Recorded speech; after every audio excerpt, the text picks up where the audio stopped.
प्रधानमंत्री नरेंद्र मोदी की चुनावी सभा रही हो या शहीदी मानगढ़ धाम पर भील प्रदेश मुक्ति मोर्चा का आंदोलन, एक चीज समान नजर आई और वो शब्द है मंगलसूत्र।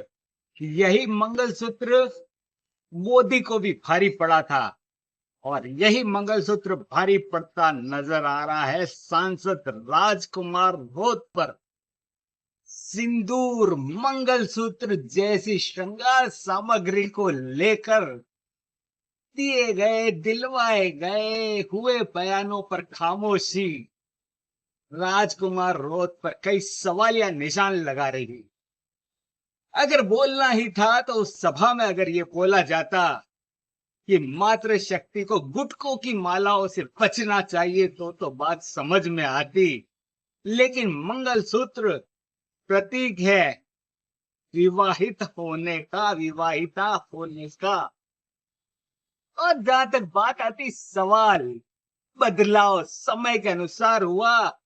जो लोग कभी पीपल के पत्ते और केले के पत्ते लेकर शरीर ढका करते थे, आज वो जींस से लेकर सूट बूट में आ गए हैं। ऐसे में निशाना सिर्फ मातृशक्ति पर क्यों? और तीखे सवाल लगने वाजिब है तो देखिए भारतीय जनता पार्टी की पूर्व प्रदेश मंत्री कृष्णा कटारा ने क्या किए हैं रोज से सवाल और कैसे दी है नसीहत। यानी कि भारी तो मोदी को भी पड़ा था और अब भारी पड़ सकता है राजकुमार रोत को। तो देखिए कृष्णा के तीखे बाण। जी, ये मानगढ़ धाम के ऊपर जो बयान दिए गए हैं खास करके महिलाओं को लेकर, जबकि हम देखते हैं कि राष्ट्रपति चुनाव हुए थे तब यही लोग जो आज महिलाओं की वकालत कर रहे हैं वोट देने तक नहीं गए। क्या मानना है?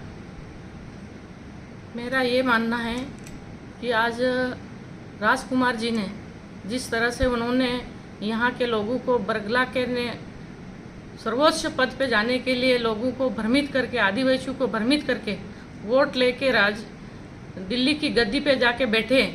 और आज जिस तरह से मानगढ़ पर जिस तरह से कल जो वातावरण बनाया उन्होंने, कि उन्होंने कहा कि हम महिलाओं को मंगलसूत्र नहीं पहनना चाहिए, सिंदूर नहीं लगाना चाहिए, बिछिया नहीं पहननी चाहिए। तो मैं राजकुमार जी को पूछना चाहती हूँ कि आपने जब शादी करी 7 फेरे क्यों लिए? आपने अपनी मिसेज को मंगलसूत्र क्यों पहनाया? आपने अपनी मिसेज को साड़ी क्यों पहनाई? ये क्या आप अपनी धर्मपत्नी को कह सकते हैं क्या? आप अपनी माँ को कह सकते हैं क्या? हम बहनों को क्यों बरगला रहे हो? हम बहनें हैं, हम आपकी बहनें हैं। आपको तो बड़प्पन होना चाहिए, आप सांसद बने हो, आपका बड़प्पन ये होना चाहिए कि हमारे आदिवासियों में जो परंपरा चलती आ रही है इस परंपरा को चलना चाहिए, न कि ये भ्रमित करने का है। राजनीतिक रोटियां आप सेको, हम मना नहीं कर रहे, आप अपनी राजनीति करो, हम मना नहीं कर रहे। लेकिन जिस तरह से आज आदिवासी बहनों को आपने जिस तरह से एक शर्मिंदा करी है कि मंगलसूत्र नहीं पहनना चाहिए, मांग नहीं भरनी चाहिए, तो हम हमारे पति की लंबी उम्र के लिए करवा चौथ का व्रत रखती है, मंचा व्रत का व्रत रखती है, हम दशा माता पूजते हैं, इस तरह का हम व्रत रखते हैं। हमारे बाप दादा ने जो जिस तरह से हमें पालन पोषण करके बड़ा करके जो विधि करते आ रहे हैं वही विधि हम कर रहे हैं। तो मैं आज इस मीडिया के माध्यम से राजकुमार जी को पूछना चाहती हूँ कि आप कौन से वस्त्र पहनते हो?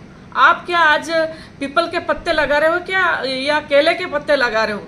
आप आदिवासी हो तो आदिवासी हम भी हैं, तो हमें अलग से मत देखिए। आपके 2 तरह के चश्मे मत लगाइए, एक ही चश्मा लगाइए। आदिवासियों को सही ढंग से देखना आपका कर्तव्य बनता है। आज आप सांसद हो, सांसद के हिसाब से काम करिए, न कि लोगों को बरगलाने का, न कि यहाँ के आदिवासियों को प्रताड़ित करने का। आपको ठेका आप किसी ने नहीं दिया है, आप सांसद हो, इस हिसाब से रहिए। आपको मैं आगाह कर रही हूँ, आने वाले समय में आपको फिर सभी बहनों का सामना करना पड़ेगा। यहाँ की आदिवासी बहनें आपके लिए तैयार हो जाएगी, तब आपको बहनों का सामना करना पड़ेगा। आप ध्यान रखिए, बोलने से पहले हमारी बहनों का इज्जत खराब मत करिए। जय हिंद, जय भारत।